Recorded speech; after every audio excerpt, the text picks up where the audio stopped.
Day 10. Going strong. What we got today? Ooh, Marching Machine. Gorogor and Satoru would be a pretty cool pull from this card set. March Machine, I bought a lot of Marching Machine when it came out, actually. A shitload of it. Sorry, it's not Aftermath. I know how much you love Aftermath. But... Do you know what the problem with Aftermath is? They're terrible value, but there's some really good cards in there. However, because no one bought Aftermath, there's not as many, so they've gone up in price. Yeah. Well, we're living. So we've got some Rona full art. A mountain. I never really loved the March Machine lands. Like one of the islands has like this big red circle on it, and it just seems more red than blue. Flywheel Racer. Tap for 1 mana of any color. Activate only if it's a creature. Okay, so crew it, then it's just a dork. Pretty cool. Urn of Godfire. 1 mana of any color. Sack, destroy target creature or enchantment. Pretty spendy. When an ETB, incubate 4. Whenever a permanent you control transforms or a permanent enters the battlefield under your control transformed, you may draw a card. I wonder if transformed counts for... No, transform won't count for crewing. Shame. Tangled Skyline. Enters the battlefield, you gain 5 life and incubate 5. Phyrexians you control have reach. I thought the incubate mechanic was more for just Orzhov colours, just black and white. I forget that blue and green had some interaction with it. Death Touch. Transform Aetherblade Agent, activate only as sorcery, and then it becomes Gitaxian Mind Stinger. Death Touch. When it deals combat damage to a player or battle, draw a card. I've never used a battle card. Even during the pre-release draft event, I didn't use one. Winnowing Forces. Power and toughness equal to number of lands you control. Not bad. Flip side is the battle. Invasion of Lorwyn. When it enters the battlefield, destroy target non-elf creature an opponent controls with power X or less, where X is the number of lands you control. And we were spoiled a little on this one, but we got Jin Gitaxias. Whoa-ho-ho-ho! 5/5, Ward 2. Whenever you cast a non-creature spell with mana value 3 or greater, draw a card. Then for 3 generic and a blue, exile Jin Gitaxias, then return it to the battlefield transformed under its owner's control. You can only do this if it is a sorcery or if you have 7 or more cards in hand. And then it becomes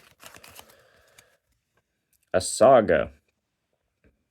As the Saga enters and after you draw a step, add a lore count. And after you draw a step, add a lore counter.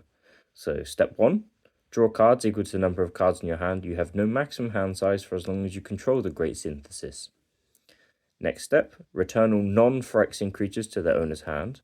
And then step 3, you may cast any number of spells from your hand without paying their mana cost. Exile this and then return it to the battlefield as Jin Gitaxias. Damn. I would like to play that at some point. Could you just imagine, like, cheating in, like, 16 cards without paying the mana cost? Just put them down, you know. They're mine. And we've got Daxos, Blessed by the Sun. Power and toughness equal to your devotion to white.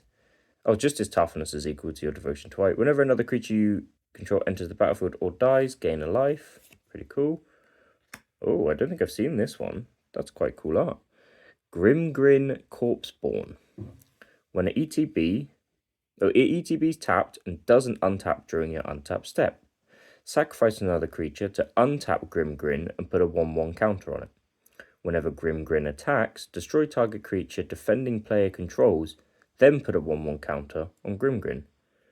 Okay, that's pretty cool actually. It's like a £10 card. Just had a look. Is it now? Wow, I'd not heard of that in this set, and I've opened probably like 50 booster packs for this one. Blimey. Well, have you got it in special treatment? Special treatment? No, I've just got it in its... Oh, never mind. Yeah, no, not a collector one. Then we've got Invasion of New Phyrexia. It's a battle siege. When at ETB, create X 2/2 white and blue knight creature tokens with vigilance. I wonder what precon they might have put that in. When you destroy it, you get Teferi. C. Starts with 4 loyalty, +1, draw 2 cards, then discard 2 cards unless you discard a creature. -2, you get an emblem with knights you control get plus. Can you stack emblems? Can you have multiple of an emblem if it has an active effect such as that? So would it then? Would you then be able? Because that wouldn't destroy him. That's only -2, and you could do that the second you play him. Oh, you probably can't stack the same emblem, right? I would have thought you can have multiple. You can have multiple different emblems, but I don't know. Maybe you can't have. -3. Yeah, I'll have to do that later. Tap -3. Tap X creatures you control. When you do, shuffle target non-land permanent an opponent controls with mana value X or less into its owner's library. Just some standard blue-white shenanigans. Realmbreaker's Grasp. Enchantment Aura. Enchanted permanent can't attack or block, and its activated abilities can't be activated unless they're mana abilities. Nice. And our token is a 2/2 knight with vigilance. Wow. Pretty cool. Pretty fun pack. Favorite cards gotta be Grimgrin and Jin-Gitaxias. I mean, I think blue is very quickly becoming one of my favorite colors. Thanks for tuning in. We're back tomorrow with day 11. This is a very enjoyable experience. I'm loving this. Shout out to my woman for putting this whole thing together. Like, subscribe, bye.